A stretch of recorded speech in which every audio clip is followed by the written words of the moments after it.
kebebasan kehendak.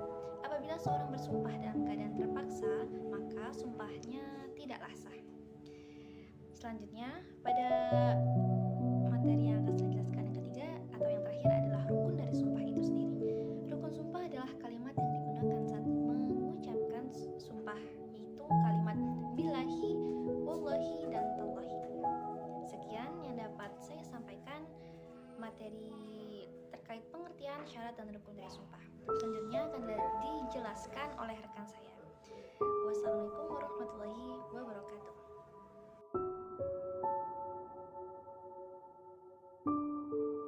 Assalamualaikum warahmatullahi wabarakatuh. Saya Alfianita Nifa Natasha. Pemateri yang kedua, saya di sini akan menjelaskan tentang hukum sumpah, macam-macam sumpah, dan kafaroh sumpah. Yang pertama, hukum sumpah. Hukum sumpah terbagi menjadi 5, yaitu 1. Sumpah yang wajib, seperti sumpah seseorang yang tidak bersalah agar selamat dari kebinasaan.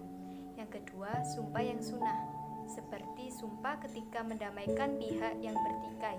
Yang ketiga, sumpah yang mubah, seperti bersumpah melakukan atau meninggalkan perbuatan mubah atau untuk menegaskan suatu perkara.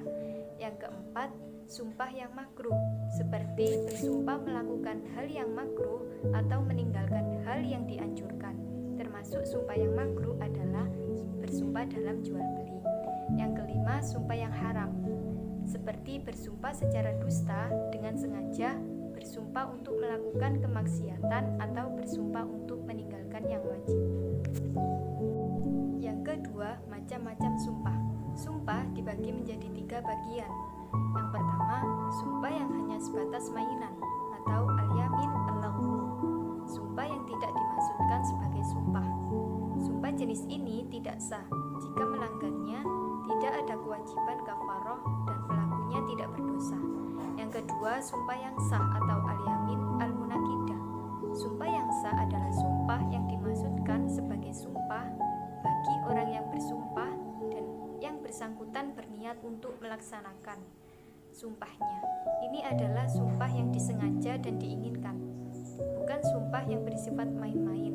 Jika sumpah ini dilanggar, maka wajib membayar kafaroh. Yang ketiga, sumpah yang palsu atau al-yamin al-ghamus.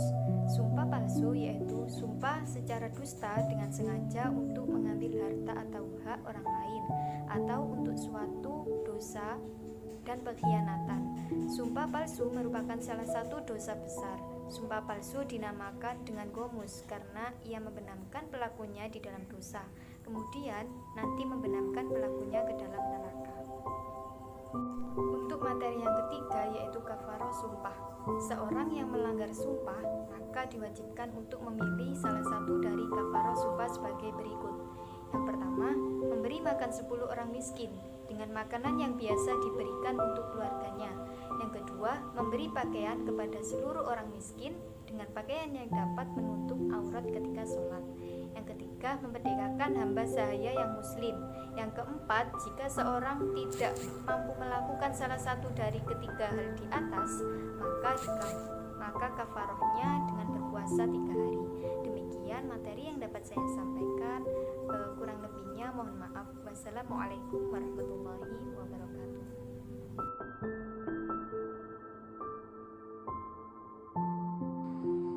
Bismillahirrahmanirrahim. Untuk yang selanjutnya yakni mengenai tentang dalil tentang sumpah, terdapat dalam surah Quran Al-Maidah ayat 89. Bismillahirrahmanirrahim. La yu'akhidhukumullahu billaghwi fi aymanikum walaki yu'akhidhukum bima aqadtumul ayman fakaffaratuhu it'amu asyarati masakina min awsati ma tud'imuna ahlikum aw kiswatuhum aw tahriru raqabah faman lam yajid fasyamu thalathati ayyam dzalika kaffaratu aymanikum idza khalaftum ihfadhu aymanakum kadzalika yubayyinullahu lakum ayatihi la'allakum tashkurun.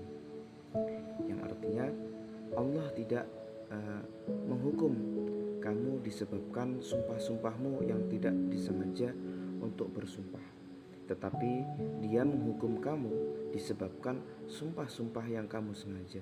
Maka kafaratnya atau denda pelanggaran sumpah ialah memberi makan 10 orang miskin, yaitu dari makanan yang biasa kamu berikan kepada keluargamu, atau memberikan mereka pakaian, atau memerdekakan seorang hamba sahaya. Barang siapa tidak mampu melakukannya, maka kafaratnya puasa 3 hari. Itulah kafarat sumpah-sumpahmu. Apabila kamu bersumpah, janganlah sumpahmu, jagalah sumpahmu. Demikianlah Allah menerangkan hukum-hukumnya kepadamu agar kamu bersyukur kepadanya. Bismillahirrahmanirrahim. Kemudian yang selanjutnya yakni sumpah dalam perspektif 4 mazhab. Pertama, para imam mazhab sepakat bahwa segala sumpah kembali kepada niat.